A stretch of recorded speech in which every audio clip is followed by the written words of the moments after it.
ఏపీలో మహిళల కోసం రకరకాల పథకాలను కూటమి ప్రభుత్వం ప్రవేశపెడుతోంది. తాజాగా 2 పథకాలకు రూపకల్పన చేసింది. ఒకటి ఎన్టీఆర్ విద్యాలక్ష్మి కాగా మరొకటి ఎన్టీఆర్ కళ్యాణ లక్ష్మి పథకాలు. అయితే దీపావళికి లేకుంటే తర్వాత ఈ పథకాలను ప్రవేశపెట్టాలని ప్రభుత్వం ఆలోచన చేస్తోంది. ఇంతకీ ఎన్టీఆర్ విద్యాలక్ష్మికి అర్హతలేంటి? ఎన్టీఆర్ కళ్యాణ లక్ష్మికి నిబంధనలేంటి? ఈ వీడియోలో తెలుసుకుందాం. ఎన్టీఆర్ విద్యాలక్ష్మి, ఎన్టీఆర్ కళ్యాణ లక్ష్మి పథకాలకు సీఎం చంద్రబాబు ఇప్పటికే గ్రీన్ సిగ్నల్ ఇచ్చేశారు. పోయిన వారమే ఈ పథకాలు ప్రారంభం కావాల్సిండగా ఆటో డ్రైవర్ పథకం ఉండటంతో అనుకోకుండా వాయిదా పడిందని ప్రభుత్వ వర్గాలు చెబుతున్నాయి. వీలైతే దీపావళికి ఈ శుభవార్త రావటం ఖాయమని అంటున్నారు. ముఖ్యంగా డ్వాక్రా మహిళల పిల్లల చదువులకు, ఆడపిల్లల పెళ్లిళ్లకు ఈ పథకాల ద్వారా ఆర్థిక సహాయం అందనుంది. సెర్ప్ పరిధిలోని స్త్రీనిధి బ్యాంకు ద్వారా సభ్యులకు రుణాలు అందజేయనున్నారు. ఎన్టీఆర్ విద్యాలక్ష్మి పథకం కింద డ్వాక్రా మహిళల పిల్లల చదువు కోసం సహాయం చేయనుంది. డ్వాక్రా సంఘంలో సభ్యురాలై ఉండాలి. అంతేకాదు మహిళ ఆ సంఘంలో జాయిన్ అయి కనీసం 6 నెలలై ఉండాలి.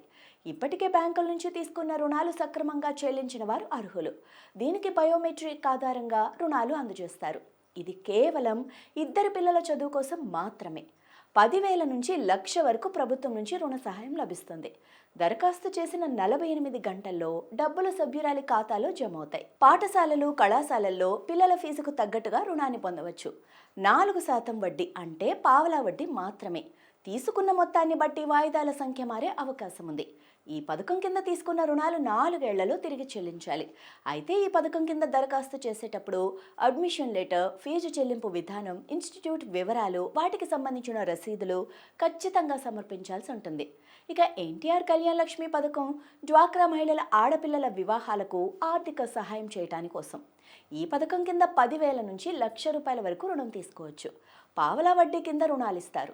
దీన్ని టర్న్ అంటే 4 ఏళ్లలో వాయిదాల రూపంలో తిరిగి చెల్లించాలి. లగ్న పత్రిక లేదా పెళ్లి శుభలేఖ, ఈవెంట్ నిర్వహణ కోసం తీసుకున్న డాక్యుమెంట్, పెళ్లి ఖర్చుల అంచనా పత్రాలను వంటివి సమర్పించాలి. ఆయా వివరాలను పరిశీలించిన తర్వాత సభ్యురాలి బ్యాంకు ఖాతాలో డబ్బులు జమ చేస్తారు. ఈ 2 పథకాల కోసం ప్రభుత్వం ఏడాదికి 2,000 కోట్లు ఖర్చు చేయనుంది. ఈ 2 పథకాలు వచ్చే పావలా వడ్డీ ఆదాయాన్ని 2 భాగాలుగా చేస్తారు.